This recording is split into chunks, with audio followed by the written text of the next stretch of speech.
It's amazing how we as a human, like as a human beings, as a human race, do the exact same things over and over and over and over and over.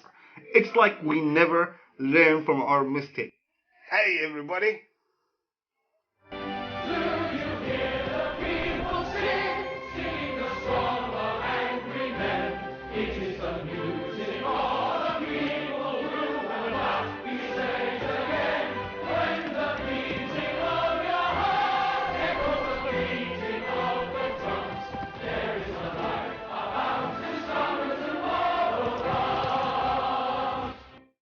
Hey everybody, what's going on? It's your boy Jordan from Jordan Comes Live Directly on YouTube. Thank you very much for coming back to my channel. And if you're new here, welcome to my channel. Before we start, please subscribe and smash that like button. Come on guys, do it. Just do it. Come on. What are you still? Or do it. Anyway, moving on. So, today we are talking about the origins and history of the Jewish people and other religious or ethno-religious groups. Alright? This episode is sponsored by you guys from the Streamlabs, link in the description down below. One of you guys donated $5 for me to react and talk about this video. Thank you very much, Matthew. And you know guys, you have no idea how much this helps. I am unemployed, and this kind of money, you know, these donations actually pay for the internet and for the equipment and also for my food. This is amazing. Thank you guys for very much for the donations. And yeah, let's start the video. Roll it. That's my best friend.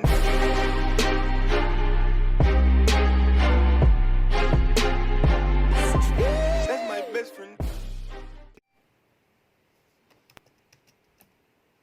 It's estimated that there are around 14 to 18 million people of Jewish origin in the world today, making them roughly 0.2% of the entire population of Earth. With such a minuscule proportion of the human population, it's pretty amazing that nearly every single Old World culture has been aware of the group known as the Jewish people for the past 1,000 years or longer. Jews have inhabited regions of the planet as disparate as southern India to the Horn of Africa to the British Isles in Europe. And although most people in the world today would recognize the ethnonym Jew, not very many people know exactly what a Jew is or where they came from. In the modern-day region of the Levant, located in the Middle East, there existed a region known as Canaan, and all ethnic Jews can trace their origin to this area around 4,000 years ago, to at least some capacity. This would have made the original Jews very similar in appearance to groups such as the ancient Egyptians, Phoenicians, and Assyrians, as well as other Semitic groups. The group at first was rather weak, numbering in the tens of thousands, and sometimes Yeah guys, like as much as you know, I'm from Jordan. It's just like literally less than 2 hours from here, from my house to the middle of Jerusalem. I never been there because of, you know, what's going on and the politics and stuff like that.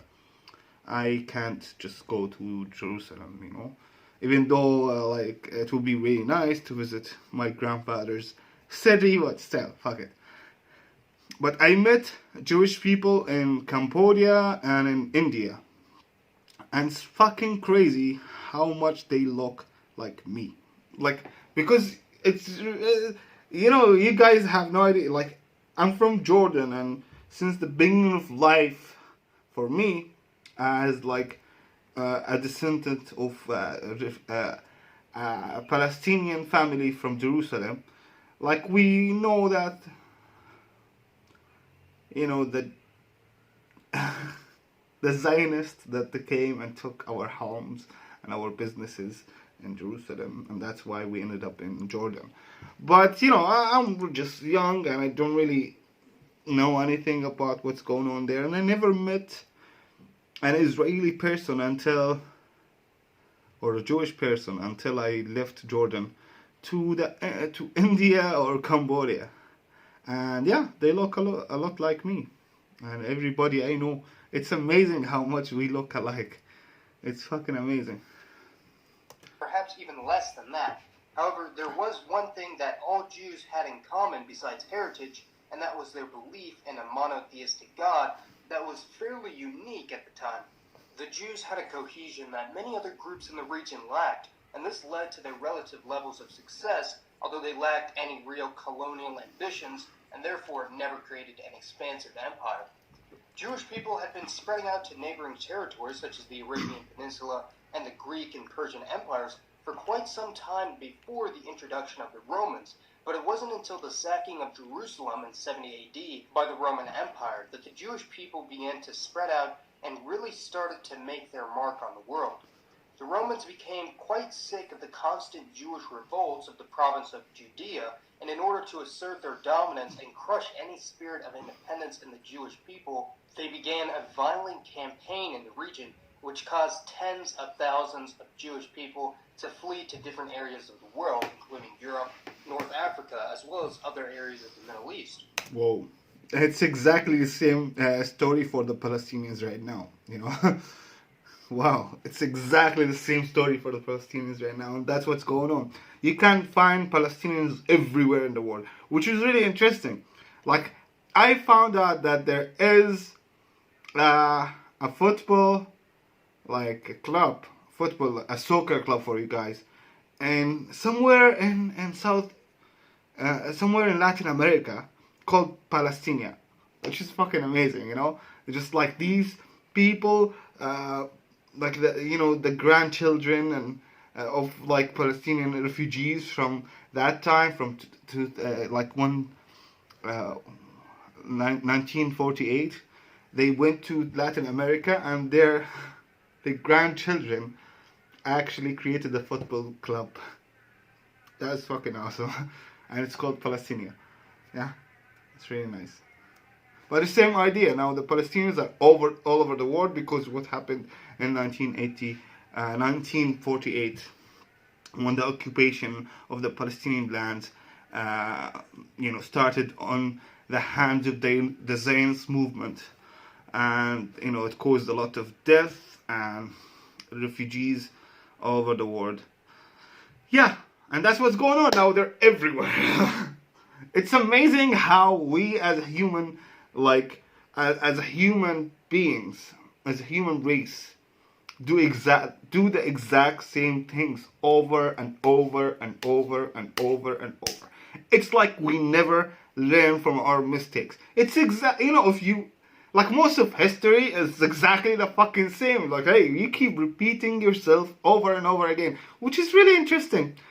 So yeah, if we think about it. History, nothing new ever happens. History keep repeating itself again and again and again and again. And we never learn anything whatsoever. Let's keep watching. The many groups of Jews that were scattered throughout the world slowly formed their own independent ethnic identities, yet still fell under the larger umbrella category of Jewish. The Jews are an ethno-religious group, meaning that their ethnicity is defined in part by their religion. And although not all Jews are religious or actively practicing, there are still religious traditions and practices that are unique to the group that virtually all members follow or observe to some extent. The largest group of Jews by far headed into Europe, and this was an environment that they actively thrived and floundered in. Jews in Europe can be classified into two main groups, the largest of which being the Ashkenazi, those that live in northern and eastern Europe, and are heavily mixed with the native Europeans of the region, which is why many Ashkenazi have Slavic surnames, such as those of Polish or Russian origin, or Germanic surnames of German or English origin. The other group of European Jews are the Sephardim, who live in southern European countries such as Spain, Italy, and Greece, and are mixed with the native Europeans of those countries. The appearance of the average European Jew varies from person to person, but most Ashkenazi and Sephardi have been heavily mixed with the Europeans, and today only around 20 to 30% of their DNA is that of the... Wait. Who's this guy? Something Shapiro, right? He's Jewish? Oh my god, I didn't really know. I really didn't know that he's Jewish. Wow. Interesting. Interesting. This guy is a Jewish person. Interesting. I didn't know that. Just to be clear, it's not. I thought he's an asshole since I ever saw him for the first time ever. Like, I'm not saying he's an asshole because because he's Jewish. Just to be clear, he's a fucking asshole since the beginning of time itself. Doesn't matter what he looks like or what's his ethnic, thingy. He is a fucking asshole. I don't like him. Person to person, but most Ashkenazi and Sephardi. And this guy is my favorite guy on the fucking internet. Ethan from H3 Productions. This guy is just amazing. I love him so much, and I watch everything that he posts on his YouTube channels. Just keep watching. It's not very. They're not, or we're not talking about these guys. Have been heavily mixed with the Europeans, and today only around 20 to 30% of their DNA is that of the original Semitic Middle Eastern Jews. Many are near. Seriously, guys. About anti-Semitism, all right? It's really the irony that they don't include Arabs in the anti-Semitic thingy. It's just really bad, It's really funny. Like, I'm Samai more than anybody else. Seriously, what the fuck? Alright. I don't know what's going on. Let's keep watching. Nearly indistinguishable from the native European ethnic groups that surround them, although they do retain some distinct features such as dark curly hair, dark eyes, and occasionally a slightly darker skin color. Although largely a stereotype, Jewish people generally do have larger, more prominent noses than their northern or eastern European counterparts. Oh. However, this is comparable to other European. I might be somehow part Jewish because, like, I'm from here. I'm from this area of the fucking planet. And all of us, I think most Arab has, like, some part Jewish. Maybe, I don't know. I should do the DNA tests. Soon, Soon. Of Mediterranean origin, such as Italians or the Spanish. Their phenotype varies considerably, and there are many Jews, of course, that have blonde hair and or blue eyes. The majority of Jews in the world today are of Ashkenazi origin, although the Holocaust had significantly reduced the numbers and proportion of the larger Jewish people. The next largest group of Jewish origin are the Mizrahim, who live in the greater Middle Eastern region. The line between Mizrahi and Sephardi is quite fuzzy at times, but generally the groups from North Africa, the Levant, the Arabian Peninsula, and Central Asia are considered to be Mizrahi. Their appearance is clearly more aligned with that of the surrounding Semitic peoples, such as Arabs or Berbers, rather than Ashkenazi. Yeah. Although intermixing between these groups of Jews and Israel is becoming far more common. Many people know that the official language of the modern state of Israel is Hebrew, which is distantly related to Arabic and other Semitic languages. However, even though Hebrew was the historical language of the Jewish people, it was effectively a dead language for nearly 2,000 years. From around the 3rd to 19th centuries, not a single person spoke Hebrew as a lingua franca. Wow. So, Hebrew was dead for 2,000 years. Wow, that's really crazy. Wow. And it was only known by a fraction of the Jewish population for strictly religious reasons. Until Hebrew was revived, the various Jewish groups generally spoke the languages of the surrounding peoples. For instance, in Germany, Jews spoke a language known as Yiddish, a Germanic language with many words of Hebrew origin, which was also written in the Hebrew script from right to left. Mizrahi Jews also spoke Arabic up until around the late 19th century. Some of the more exotic groups of Jews that many people might not know about are the Beta Israel people from Ethiopia and the Cochin Jews from India. The Beta Israel are heavily mixed with the native Cushitic and Habesha peoples of the Horn of Africa, and the Beta Israel contain nearly identical genetics to the Habesha ethnic groups, albeit maybe with slightly more Middle Eastern DNA. They number over 100,000 people, and today the overwhelming majority of their population lives in either Israel or the United States, with there being very few Jews still remaining in Ethiopia. The Cochin Jews live in the South Indian state of Kerala and are also heavily mixed with the native Dravidian. Yeah, when I was in Kerala, I actually met a couple of Jewish people from India. That was really interesting. That was really, really interesting. Because, like, the Jewish people in India, they somehow, they somehow have similar, traditions and things that they do are exactly the same like we do as Arabs, which is really interesting. Like, life is really weird when you travel around the world and you find people that really look or act like you. It's just really interesting. Dravidian Malayali group, and as such generally resemble other Indians in appearance. The farthest group from the traditional Jewish homeland that claim Jewish descent is the Lemba people of sub-Saharan Africa. They number around 50,000 people and are scattered throughout various southern African countries such as Zimbabwe and South Africa, and today many of them practice Orthodox Judaism, although many more have converted to Christianity or Islam. Their claims of partial Jewish origin are somewhat dubious at best, with various genetic tests showing little correlation between the Lemba and ancient Jewish people. Recent studies have found that perhaps 50% of patrilineal DNA of the Lemba people might be of some Semitic origin, although the State of Israel has yet to recognize the tribe as being Jewish. One of the biggest questions surrounding the modern Jewish people is why they seem so much more intelligent than any other group of people on the planet. You might be tempted to think that it's merely a coincidence that so many historical scientific figures were of Jewish descent, but with over 25% of Nobel Prize winners and over 30% of the wealthiest 1% of people in America being Jewish, it's hard to say that there isn't a correlation. Studies have found that the average IQ for an Ashkenazi Jew in the Western world is at around 115, the highest of any group in the entire world, being a full 15% higher. Interesting. This is really interesting. Because of your genetics, you can be smarter. Interesting. Than that of the average white American. It's theorized that the high degree of historical endogamy for the Jewish people, as well as their Endogamy, marrying within one's ethnic group. Okay, so endogamy, because this is what they do. They don't go outside, their ethnic group. Well, not everybody, but most of them, right? You can't just go ahead and marry not Jewish. It's a huge fucking thing if you are a Jewish person in Israel and marrying somebody Muslim or Arab or whatever. They're not. It's not really, it's not okay.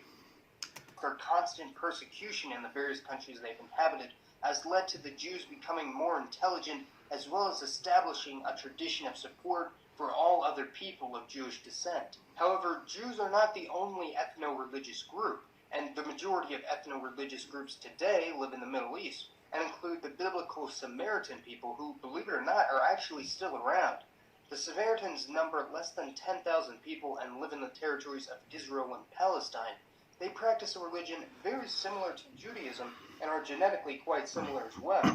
The Parsis, or Zoroastrians, are perhaps one of the oldest ethno-religious groups still around to this day, being remnants of the ancient Persian Empire, and they still retain their ancient monotheistic religion. Although they're It's amazing how this guy do his research and get all these information, because I don't think even if you want to know about what's going on about with ethno-religious groups and Jewish history and Jewish origins, you can't just go ahead and read the internet. This guy just takes, I don't know, he just brings all things together and put them for us in one video, and now we know about this. This is really interesting. I love this guy.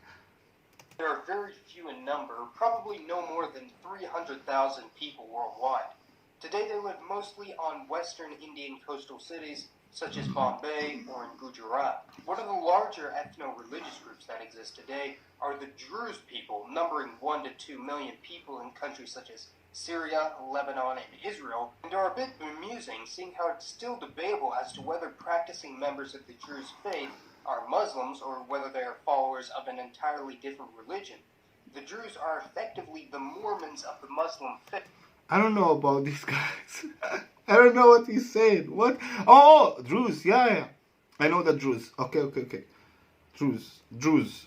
Faith, with many practitioners divided as to whether or not the Druze fall under the larger umbrella of Islam. One group that is decidedly not Islamic are the Yazidi people, who, like the Zoroastrians, practice a pre-Islamic faith, and although very similar genetically and linguistically to the neighboring Kurdish people, the Yazidi have their own communities and culture, which make them a huge problem for radical Islamic terrorist groups, such as ISIS, who have recently attempted to wipe the Yazidis off the face of the earth. Thankfully, after recent defeats for the Islamic State, it appears that the bulk of the Yazidi population has been spared, although tens of thousands of Yazidis have already been killed, imprisoned, or made into slaves. Yeah, fuck this shit, guys. Fuck this shit. You know, like, I don't know how you guys feel about this, okay? But for me, as somebody here in Jordan, that there's absolutely nothing happening for me in my country, in my community, in my society. For me, all this talk about ISIS and you know, like the Islamic State and what they're doing, for me is like it's like you are watching an action movie or like a horror movie. It's not something real, you know, like what they're talking about and what they're doing is something just unfucking real for us. We can even fathom the idea of something happening, something like that happening, you know. It almost feels like it's fucking, you know, it's a fucking tragedy movie or tragedy, something like that. It's not real. It feels like this could never happen. And you know what's the scary thing? Something very small might happen in Jordan and it might end up like this. It's the fucking truth. It's the fucking truth. I think Jordan, as my country, is like a time bomb right now. And, you know, all the countries around us are fucked up and crazy. And at some point, we are going to give up and go fucked up and crazy too. Oh my god, I can't wait till I get the fuck out of here. Oh my god. I'm serious.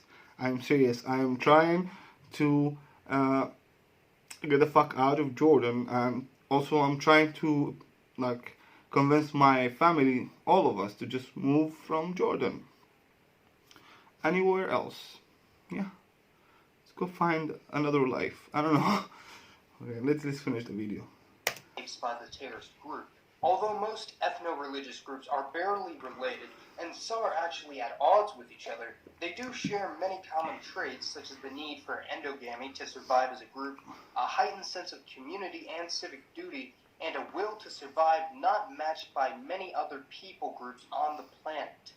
Even if you might not agree with their beliefs, it's important to respect them as fellow human beings. And as always, my name is Mason. Thanks for watching, everyone. And I'll see you all in the next video. Thank you, Mason. Thank you, Mason. Thank you very much. This guy is fucking awesome. I'm gonna leave the link of the video in the description down below. Please go ahead and subscribe to this guy, because he fucking rocks. Alright. That was really interesting. I hope you guys like this history lesson about Jewish history or Jewish people history. I really love this, you know, because like I learned a lot of new things, and it also makes us somehow, you know, feel connected to other people, because like you understand their history, understand their struggle, understand what's going on and how they ended up, you know, like what's the like the timeline of their existence on this planet. And yeah, I can't wait to do my DNA test. Maybe I have some part Jewish in me. I don't know. Anyway, thank you guys for watching. Please subscribe and smash that like button, and I'll see you in the next one. Peace the fuck out. That's my best friend.